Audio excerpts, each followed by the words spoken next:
After more than a dozen homicides so far this year, the City Council in Paterson, New Jersey is set to vote on a resolution this evening calling on Governor Chris Christie to declare a state of emergency in their city, all in order to deal with street crime.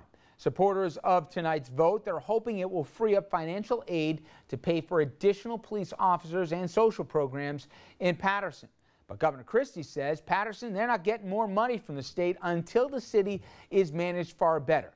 The city of Paterson currently receives $21 million from the state. The city saw more than 100 shootings last year, maybe not so coincidentally, when it laid off 125 police officers. Joining us now to explain, the mayor of Paterson, New Jersey, Jeffrey Jones. Thank you for a few minutes, Mr. Mayor. Thank you. My pleasure.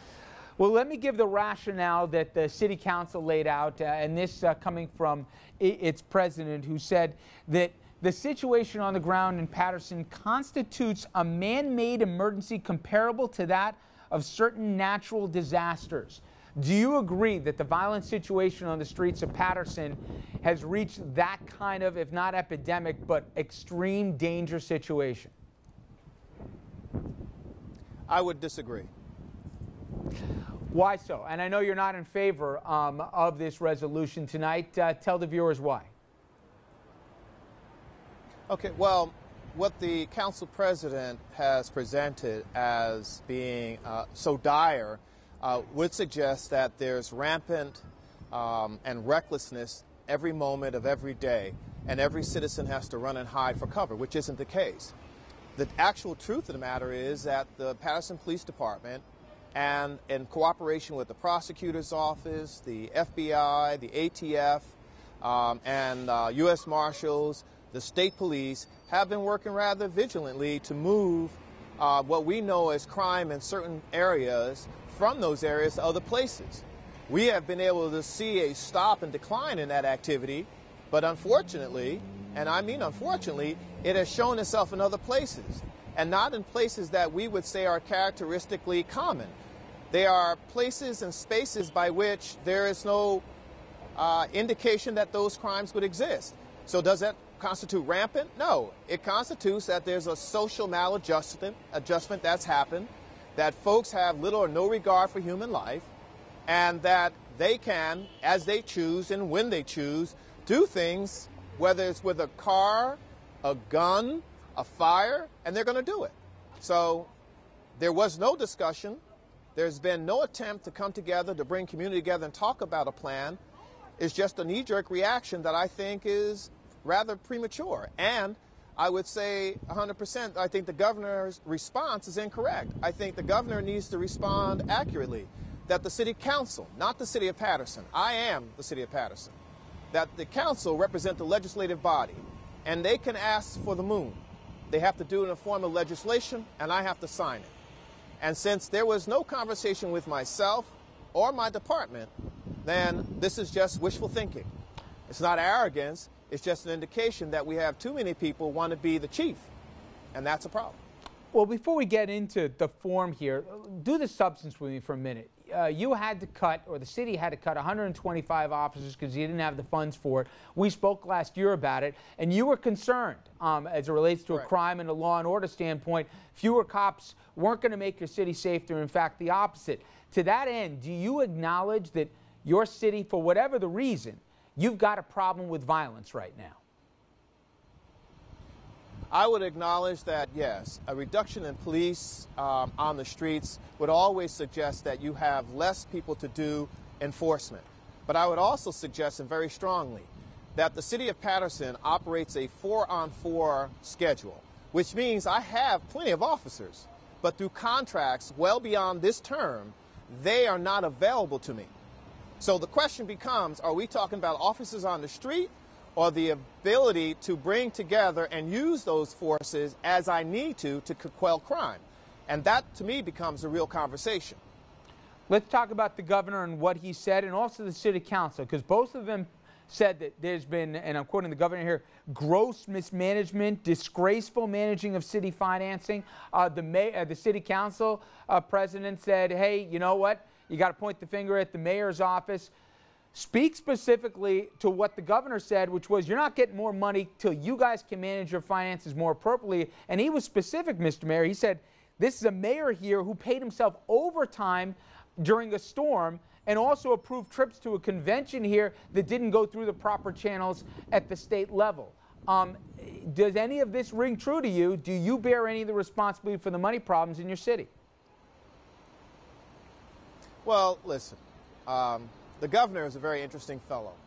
I would like to talk about the energy dollars that we didn't get, that he chose to move someplace else, but then we would get nothing done that way.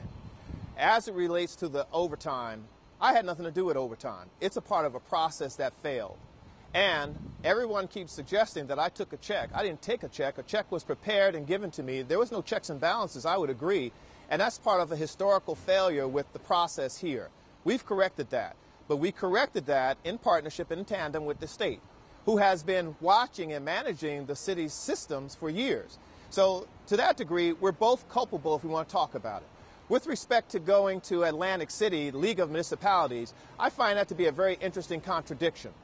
If a city is supposed to encourage economic development in its city, and the one opportunity it has statewide to all of the possible vendors and interested parties is to come to Atlantic City, in Atlantic City, where the governor speaks to all elected officials, and you go there, and I did not arrange for the rooms. The rooms were arranged for and paid for by the city clerk, another part of a larger process that just sort of happens.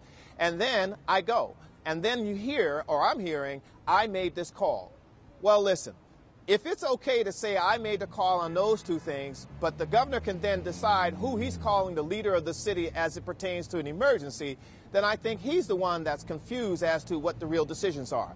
If you want to talk to me, Governor, about what is and happened in the city of Paterson, let's talk. I talk to your staffs and your department. We stay above board and on the table. We talk about the issues as they relate, and we address them. And when you're not clear, DCA, about issues only after we do it or after it has happened, then how do we expect to see some real reform? And then again, take a bit of your own advice. Straighten out the state of New Jersey. Finally, to a person in Paterson, they don't care who's saying what, from Trenton to the mayor's office to the city council. If they look out and they see the numbers and they see the violence, they say we need help. At the end of the day, regardless of who said what, does there need to be more law enforcement presence because there's a real security and safety issue in the city of Paterson? Forget the players here for a minute, Mr. Mayor. Do the people of your city say, we don't feel safe, we need more help? Well, I would say without question, if a person has to walk out their door and doesn't feel safe, you've got to do what you have to do to make them feel that way. However, the reality is still, I don't have the bodies to place in every corner, every hour of the day. It's just not possible. And so what I found to be the problem is a 4-on-4, a authorized, and I'm going to say authorized meaning state and DCA are keenly aware that there's a police contract that affords police officers 4 days on and 4 days off. If you're 4 days on and you're 4 days off, then that means I have to have that many more officers to do the work. And they're going to get burnt out. If they're burnt out, there's a good chance they're not available during the work hours I need them. So let's not act like state, I know you say we don't want to point the blame, but let's not act like we don't know this when you review every contract. And you know that you're the ones who directed us to let go of the officers, 125 of them. So if you know all these conditions existed, then why are we acting as though we don't have a clue? Lastly, with respect to the management of funds, the state, through its DCA, reviews our budget, meets with us weekly, tells us certain things, and then doesn't think of some things until after the effect. There is no complete and thorough plan of operating under an MOU. The MOU has changed from year to year, which suggests then that the state doesn't have a plan, just like it doesn't have a plan for schools to return from local control. So let's not act like all of a sudden we became the wizards of urban affairs. The state of New Jersey clearly has its own problems. We are a microcosm of that larger problem. We have too many taxes, not enough jobs, we don't encourage urban growth, and yet we want to keep people locked into this mindset that clean up, straighten up because we say so. How are you going to get anything done that way? Mayor Jones, I appreciate a few minutes as always. Thank you very much. Thank you, sir.